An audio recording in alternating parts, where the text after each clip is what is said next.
ખેડૂતો માટે તેમના પશુઓને શું ખવડાવવું એ એક સાદી પસંદગી જેવું લાગે છે નહીં, પણ શું એ ખરેખર એટલું સાદું છે? ના, એની પાછળ એક મોટું અર્થશાસ્ત્ર છુપાયેલું છે, જેના પરિણામો ખૂબ મોટા હોય છે. ચલો આ સ્ત્રોત સામગ્રીને ઊંડાણપૂર્વક સમજીએ.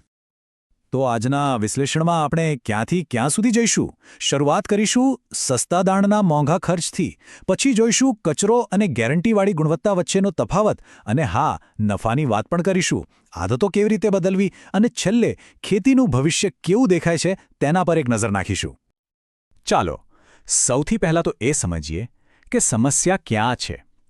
પરંપરાગત પશુ આહાર, એનું અર્થશાસ્ત્ર જ કંઈક એવું છે કે જે સસ્તું દેખાય છે એ જ છેવટે સૌથી મોંઘું સાબિત થાય છે. કેવી રીતે? ચાલો જોઈએ.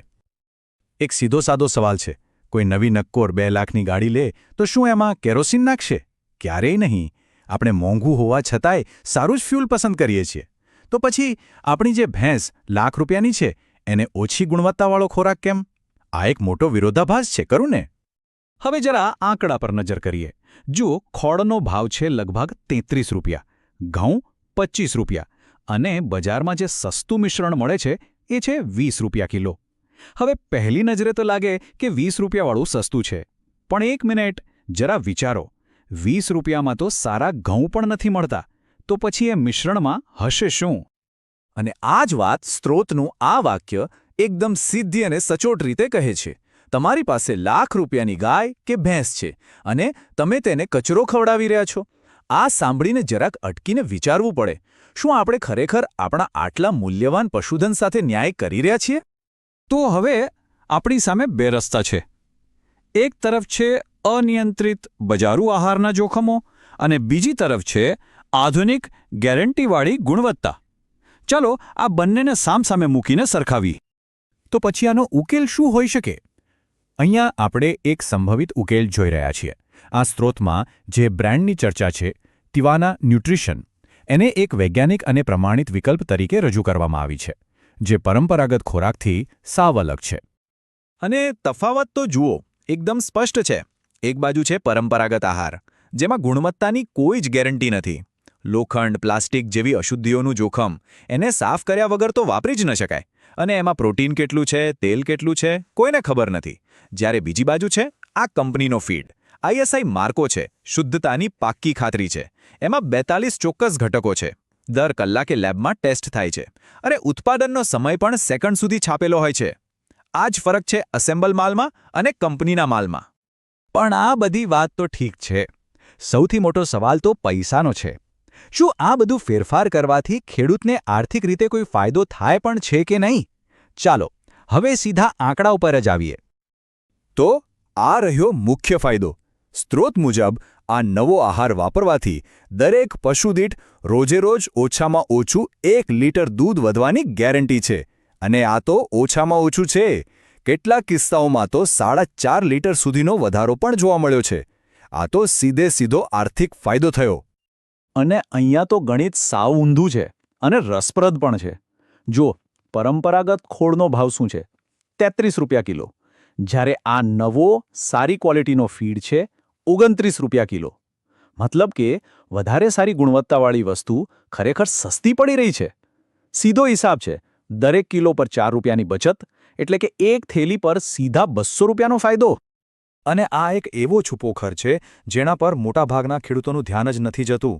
સ્ત્રોતનું કહેવું છે કે પશુનો એક ગર્ભ જો નિષ્ફળ જાય તો ઓછામાં ઓછું 5000 રૂપિયાનું નુકસાન થાય છે. સારું પોષણ આ સમસ્યાને રોકવામાં મોટી મદદ કરે છે. આનાથી ડોક્ટરના ખર્ચા અને ઉત્પાદકતાના નુકસાનમાં સીધી બચત થાય છે. હવે ફાયદા તો ઘણા છે, એ વાત સાચી, પણ કોઈ પણ ફેરફાર કરવો એ ક્યાં સહેલો હોય છે?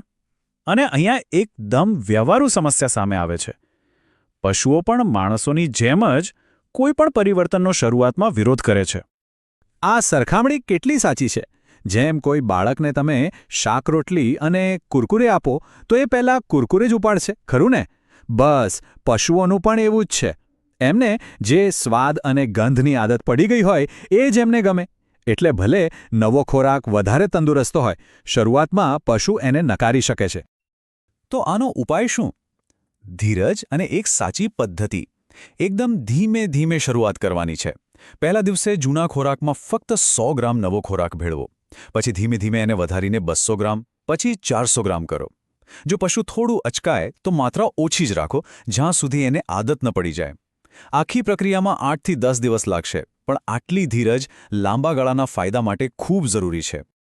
હવે વાત માત્ર ખોરાકની થેલી બદલવા પૂરતી સીમિત નથી. આ તો માત્ર પહેલું પગલું છે. આધુનિક પોષણ તો એક મોટી વૈજ્ઞાનિક સિસ્ટમનો ભાગ છે. ચાલો જોઈએ કઈ રીતે.